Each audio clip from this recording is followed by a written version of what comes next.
তৃতীয় শ্রেণী প্রথম সাময়িক পরীক্ষা আজকে আমরা দেখাবো বাংলা। তো তোমাদের হচ্ছে ঈদের পরেই কিন্তু শুরু হয়ে যাবে প্রথম সাময়িক পরীক্ষা। তো প্রথম সাময়িক পরীক্ষায় সাজেশন কী কী আসবে আমি তোমাদের দেখাবো। এটা হচ্ছে প্রথম কত পৃষ্ঠা দেখায়, এই যে দেখো হচ্ছে প্রথম হচ্ছে আমাদের 5 পৃষ্ঠা। তো 5 পৃষ্ঠা থেকে হচ্ছে তোমাদের সর্বোচ্চ গেলে 35 পৃষ্ঠা পর্যন্ত তোমাদের প্রথম সাময়িক পরীক্ষা আসবে। তো আমি তোমাদের 35 পৃষ্ঠা পর্যন্তই দেখাবো যে কী কী ইম্পর্টেন্ট পরীক্ষায় আসবে এবং কী কী রচনা আসবে সেগুলো আমি তোমাদের দেখাবো।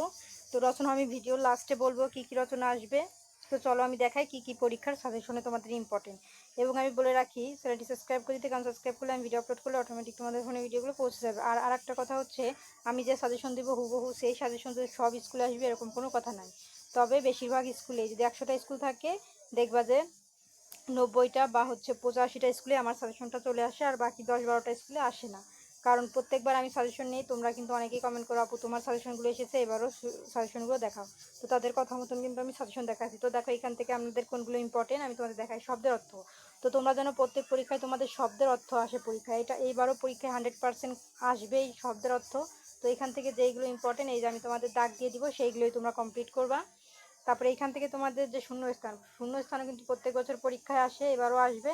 তো এখানে যেগুলো দিয়েছি এই কয়টা এখান থেকে করবা, ঠিক আছে। আর এখান থেকে হচ্ছে তোমাদের যে প্রশ্নগুলো ইম্পর্টেন্ট তা হচ্ছে এই যে আমি তোমাদের দিয়েছি এই কয়টি পড়বা, ঠিক আছে। তারপর আমরা স্কয়ার করে নিচে চলে যাব, কি কি ইম্পর্টেন্ট আর রচনা কি কি আসবে সেটা আমি ভিডিওর লাস্টে বলবো। আর রচনা যা বলবো তা কিন্তু 100% পরীক্ষায় আসবে।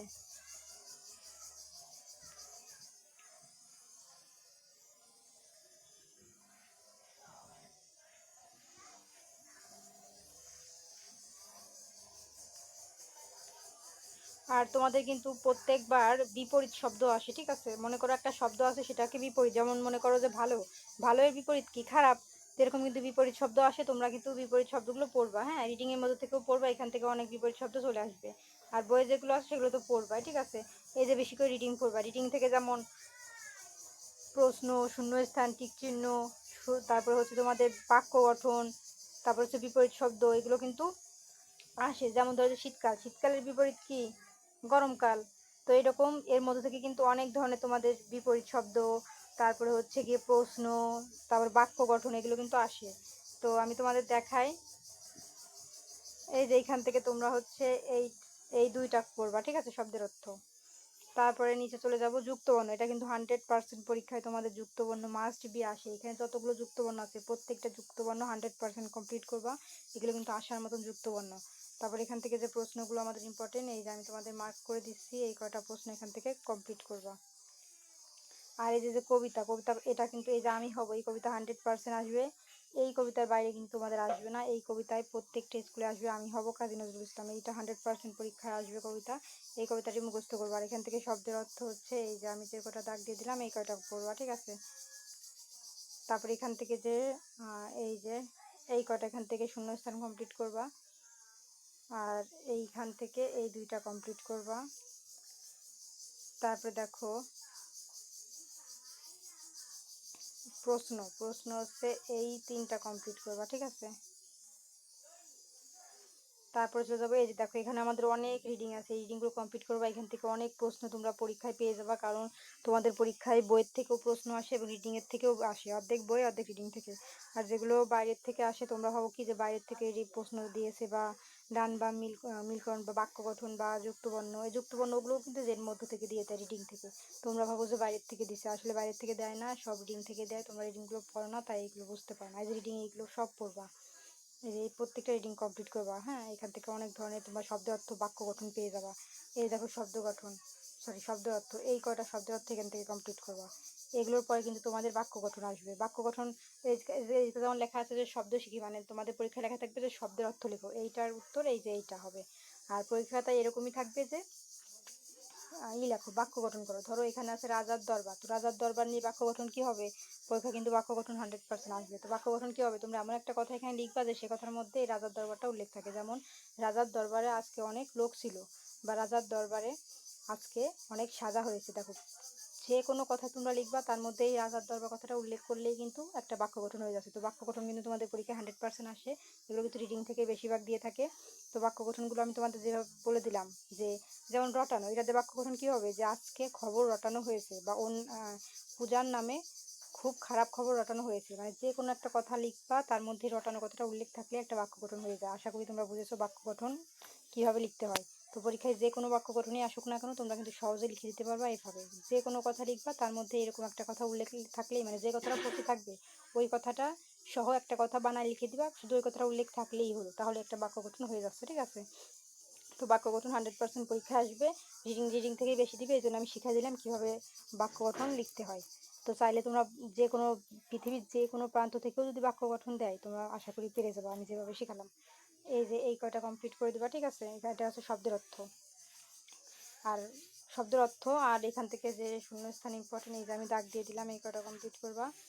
আর এখান থেকে আমাদের টিক চিহ্ন, পরীক্ষা কিন্তু আমাদের 100% টিক চিহ্ন আছে, এইগুলো সব কটা টিক চিহ্ন কমপ্লিট করবা। আর হচ্ছে এই যেখানে যে কটা আছে সব কটা টিক চিহ্ন কমপ্লিট করবা। রিডিং বেশি করবা, কারণ রিডিং থেকে বেশি তোমাদের টিক চিহ্ন দিয়ে দেয়। ঠিক আছে? আর এখান থেকে প্রশ্ন, এই কয়টা কমপ্লিট করবা। তারপরে আমরা চলে যাব, এই যে এই রিডিংগুলো কমপ্লিট করবা। ঠিক আছে?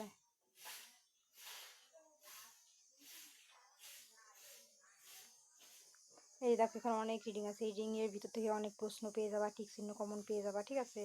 তারপর বাক্য গঠন পেয়ে যাবা, যুক্তবর্ণ, রিডিং থেকে অনেক কিছু কিন্তু চলে আসে। আর কবিতা যেটা দেখালাম ওইটা কিন্তু পরীক্ষা 100% আসবে, ওটা কমপ্লিট করবা। ঠিক আছে? আর এই যে হচ্ছে আমাদের শব্দের অর্থ, এটা কিন্তু পরীক্ষায় শব্দের অর্থ প্রত্যেক বছর আসে, এবারও আসবে। এই যে আমি যে কটা দাগ দিয়ে দিলাম, এই কটা শব্দের অর্থ পড়বা। হ্যাঁ? আর রিডিং থেকেও পড়বা, রিডিং থেকেও পড়লে অনেক শব্দের অর্থ পেয়ে যাবা। এই দেখো আমাদের বাক্য গঠন, যেমন এখানে আছে মমতা, দেখো পরীক্ষা কিন্তু এরকম লেখা থাকবে যে বাক্য লিখো। হ্যাঁ?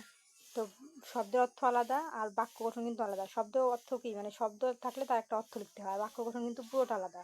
হ্যাঁ? এই দেখো যেমন আছে মমতায়, মমতাদের বাক্য গঠন কী হবে, যে মা আমাদের অনেক, সরি এখানে আছে মতামত, তো মতামত একটা বাক্য গঠন কী হবে, যে সবার মতামতের গুরুত্ব দেওয়া উচিত। দেখো একটা আমরা যে কথাটা লিখেছি এর মধ্যে কিন্তু একটা মতামত কথা এই কথাটা কিন্তু উল্লেখ আছে, তাহলে কি এটা একটা বাক্য গঠন হয়ে গেল। তোমরা চাইলে যে কোনো আর এক রকম কথাও লিখতে পারো, যে আমার মতামতকে সবার সম্মান জানানো উচিত। মানে তোমরা যে কোনো কথা লিখবা সেটার বাক্য গঠন হবে, শুধুমাত্র এই কথাটা ওই কথার মধ্যে উল্লেখ থাকতেই হবে। ঠিক আছে? তো এখানে যে কয়টা বাক্য গঠন আছে, প্রত্যেকটা বাক্য গঠন তোমরা এখানে যে কটা আছে সব কয়টা ইম্পর্টেন্ট, সব কয়টা বাক্য গঠন করবা, এখান থেকে আসবে পরীক্ষায়। বাক্য গঠন অনেক সহজ, এর মতো সহজ আর হয় না। আর এই যে যুক্তবর্ণ, এখানে যে কটা আছে প্রত্যেকটি আমি বলবো করতে, এর বাইরে যে কটা আছে সবগুলো করবা। রিডিংয়ে দেখবা যে যেগুলো যে এইরকম টাইপের লেখা আছে মিলাই, মানে একটার উপর আর একটা, এই ধরনের লেখা রিডিংয়ের মধ্যে যেখানে পাবা সেইগুলো কমপ্লিট করবা, কারণ রিডিং থেকে কিন্তু অনেক বাক্য গঠন তোমাদের দিয়ে দেয়। ঠিক আছে? আর এখান থেকে তোমাদের যে প্রশ্নগুলো ইম্পর্টেন্ট, এই যে এই কটা প্রশ্ন করে ফেলবা। ঠিক আছে? যেহেতু তোমাদের 35 পৃষ্ঠা পর্যন্ত আসবে, তো আমি এই পর্যন্ত দেখালাম। ঠিক আছে? আর দেখো এর বাইরে আর দিলাম না, কারণ 35 পৃষ্ঠা পর্যন্ত তোমাদের প্রথম সময় পরীক্ষা আসবে, এর বাইরে আসবে না। যদি কিছু স্কুল আছে এর বাইরেও আসে, তো তারা এই যে পরবর্তী 40 পৃষ্ঠা পর্যন্ত করে নিও। আর তোমাদের হচ্ছে পরীক্ষায় যে হচ্ছে রচনাগুলো আসবে সেগুলোর নাম আমি তোমাদের বলে দিই। পরীক্ষায় রচনা আসবে, মনে করো আমাদের বিদ্যালয়, এটা 100% ইম্পর্টেন্ট, এটা কমপ্লিট করবা। তারপরে হচ্ছে প্রিয় শিক্ষক, এটাও ইম্পর্টেন্ট, কিন্তু সব থেকে বেশি ইম্পর্টেন্ট হচ্ছে আমাদের বিদ্যালয়। তারপরে হচ্ছে আর প্রিয় শিক্ষক তো করবা, আর তার পরবর্তীতে করবা হচ্ছে শীতকাল। এই তিনটা রচনা কমপ্লিট করবা। এই তিনটার মধ্যে থেকে একটা রচনা কিন্তু তোমাদের 100% বাধ্য, বিশেষ করে আমাদের বিদ্যালয়, এটা কিন্তু আসার মতন একটা রচনা। আমি যে তিনটা রচনা দিলাম এর মধ্যে থেকে একটা রচনা তোমাদের 100% কমপ্লিট পড়বেই। তো প্রিয় শিক্ষার্থী এবং অভিভাবকরা, আজকের মতন এই পর্যন্তই। পরবর্তীতে অন্যান্য সাবজেক্টের সাজেশন দেখার জন্য অবশ্যই সাবস্ক্রাইব মাই চ্যানেল।